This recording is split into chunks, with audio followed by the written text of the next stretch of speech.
your production? No, that's the thing. You can't, be pulled back by it. You have to keep on producing your work, and that's what I've been doing for years. I mean, I moved back in Istanbul in 2001, and just the past 2 years, I've started to show my artwork. But since then, I've just always been doing it in my studio. I've had like little solo exhibitions here and there, pop-up shows and stuff like that. But yeah, I just recently, the past 2 years, I've been like in the art scene here. Oh, that's interesting to hear. What about the street art portion of it? Do you think that's going to affect your presence in Turkish art scene? No, I mean, right now it's like a trendy thing for like street artists to like go into galleries and stuff like that. But for me, it's hasn't been the process because I've been involved in both for years. And supposedly I'm like one of the first stencil street artists, not graffiti, but stencil artists to do this stuff like in 2000, starting with like the Obey image, Shepherd Fairies, and then I did a Turkish twist by putting a mustache on him and naming him Osman, and then that's how I got like the whole ball going in regards to street art.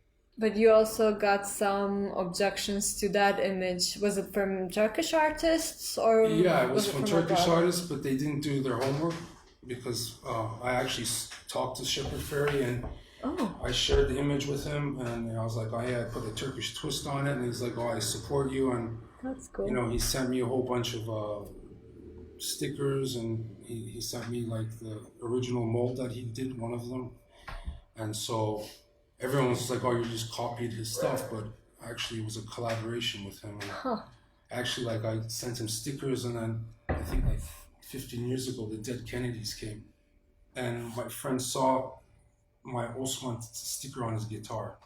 So it reached all the way over there and came all the way back around full circle. Yeah, that's really cool. Amazing. But it was in the newspapers and all that stuff, and me like saying that I copied his stuff. Yeah, it's difficult to find that you actually collaborated with him, like as an information. It's really difficult to find it online. Did you do something towards to change that image, or you just left it alone? You mean the Osman image? Yeah, no, the perception as you copying his image. Like, did you fight against that idea that they had? But I had certain interviews with newspapers and TV interviews, and I just explained it. But if people, because I've had my website for over 20 years, and so if they just did a little homework, they would have found out, where the image came from, or it's very easy to contact me too. So. Yeah. And I had a little street art kind of war with a guy called Fly Propaganda, and like whenever I did the Osman image, he would put a fly stencil on mine, and then over the years, because he thought too that I had stole the image, but then we actually became really good friends after he learned where it came from.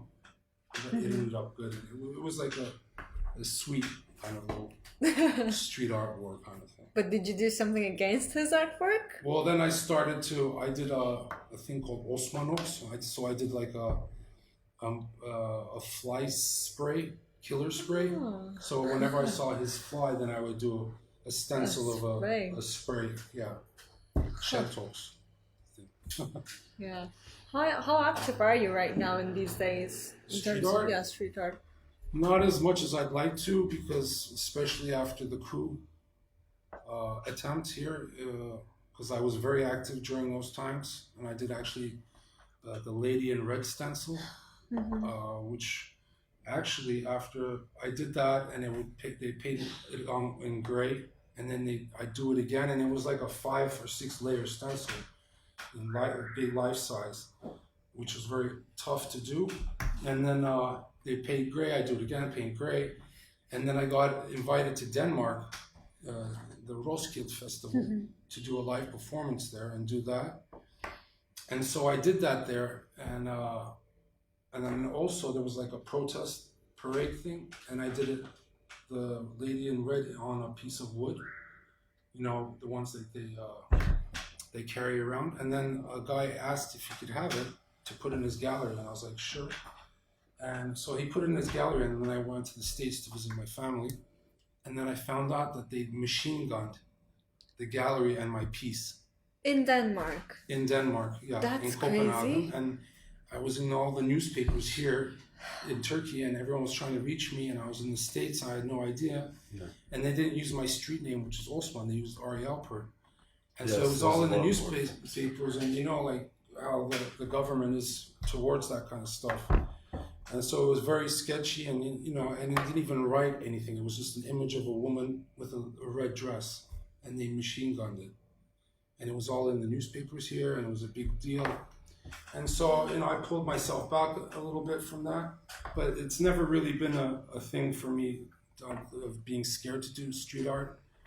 It's just that also, like, I'm a foreigner here, and during the coup attempt, they deported all the foreign newspapers and reporters. And so if I ever get caught, they would deport me. Yeah. So I'm kind of, you know, pull myself back a little bit, but I still do it once in a while, whenever I want to. But it depends on my focus, whatever I'm in the mood for. Sometimes I'm in a printmaking mood, sometimes I'm in a street art mood.